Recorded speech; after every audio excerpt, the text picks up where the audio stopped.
अस्सलाम वालेकुम काश्तकार भाइयों, इस वीडियो में मैं आपको जो 7 तक 11 मई के दौरान जो मुल्क भर में एक हीट वेव आने वाली है, इनकी ये किन किन इलाकों में होगी। ये हीट वेव का फसलात के ऊपर, ख़ास तौर पर जो कपास की फसल इस टाइम लगाई जा रही है और लगी हुई है, उसके ऊपर क्या असरात होंगे, इसकी मैनेजमेंट क्या है और आखिर में इस दफ़ा कपास की फसल एक मुनाफे बख्श फसल किस तरह होने जा रही है। तो इसके मुतालिक आज हम तफसीलन गुफ्तगू करेंगे। अगर आप मेरे चैनल पर न्यू हैं तो चैनल को सब्सक्राइब कर लें, वीडियो को ज़रूर लाइक कर लें ताकि आने वाली तमाम अपडेट्स आपको बर वक्त मिलती रहें। खासकर भाइयों, सबसे पहले बात कर लेते हैं 7 ता 11 मई के दौरान जो मुल्क भर में हीट वेव आने वाली है उसकी। इसके मुताबिक सिंध में ये टेम्परेचर 40 ता 50 डिग्री सेंटीग्रेड, जनूबी पंजाब से लेकर साहिवाल तक ये टेम्परेचर 43 से लेकर 47 डिग्री सेंटीग्रेड, वस्ती पंजाब से लेकर बलई पंजाब तक और मुल्क के बलाई इलाकों में ये टेम्परेचर जो है 39 ता 43 डिग्री सेंटीग्रेड रहेगा और कराची में ये टेम्परेचर 35 ता 38 डिग्री सेंटीग्रेड रहेगा। तो ये टेम्परेचर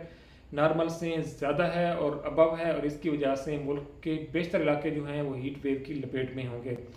मगर खुशकिस्मती ये है कि ये हीट वेव का स्पेल जो है वो 4 ता 5 दिन के पर मुश्तमिल होगा और 10 मई की शाम को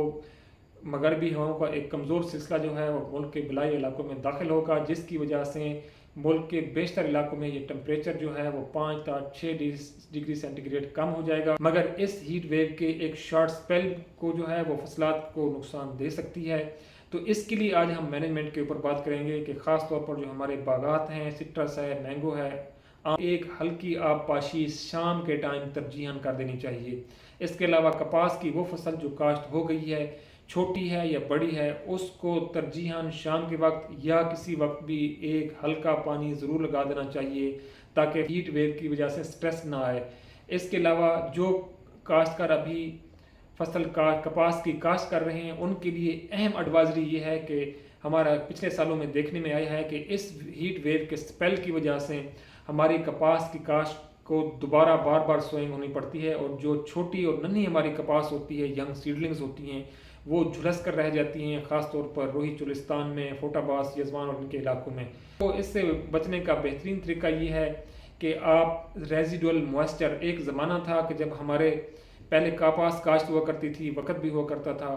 कम से कम डबल रमनी के बाद जो ज़मीन के अंदर मॉइस्चर है, ये नमी है, वो 30 से 35 दिन रहती थी और पहला पानी जो है वो 1 महीने के बाद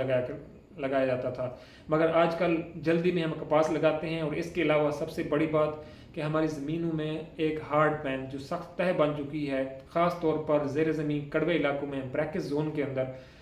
ये एक तो ज़ेर ज़मीन जड़ को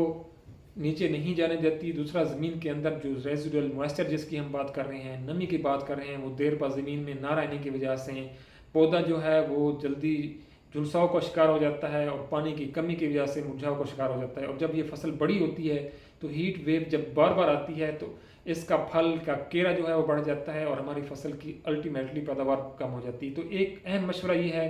कि अगर हम हर 4 ता 5 साल में एक दफ़ा ज़रूर ज़ेर ज़मीन सख्त तह को तोड़ने के लिए एक दफ़ा चीज़ल प्लो का इस्तेमाल ज़रूर कर लें। चीज़ल प्लो का इनिशली एक खर्चा तो हमें ज़रूर डीजल की मद में लग रहा है कि एक खर्चा होगा, मगर बाद में बार बार कपास को लगाने का और रीसोइंग का जो झंझट है, इसके अलावा फसल को बार बार तीसरे दिन जो पानी फसल मांग रही होती है, इस झंझट से हम जान छुड़ा सकते हैं और हम अपनी फसल से अच्छी पैदावार लेने में कामयाब हो सकते हैं। जो तीसरी अहम बात यह है कि इस दफ़ा कपास की फसल ज़्यादा मुनाफे बख्श होने वाली है। उसकी सबसे बड़ी वजह इंटरनेशनल मार्केट है, जहाँ पर बिनोले का रेट 4000 रुपये फ़ी मन है और इसके अलावा रुई का जो रेट है वो 23,000 रुपये फ़ी मन से भी तजावुज़ कर गया है। और जो हमारी मकामी फुट्टी का रेट होगा वो कम से कम औसतन 9,000 10,000 के दरमियान रहेगा। आलमी जंगी सूरत हाल है, उसकी वजह से ख़ास तौर पर हमारी शिपमेंट और इंपोर्ट जो है वो मुतासर होगी। इस वजह से हमारी मकामी फुट्टी की कीमत भी ज़्यादा होगी। हमारे सिंध के इलाकों में और हमारे पंजाब के जो अगेती कपास के इलाके हैं, वहाँ पर अगेती कपास कम लगी है। लोगों ने मकई की तरफ अपना रकबा ज़्यादा शिफ्ट कर लिया है कि इस दफ़ा पानी की जो दस्तयाबी है, रिजर्वेयर में, डैम्स में पानी पूरा है और पानी जो है वो नहरों में छोड़ दिया गया है। तो कोशिश की जाए कि इस हीट वेव के दौरान अच्छी मैनेजमेंट करते हुए हम फसल कपास लगाएं।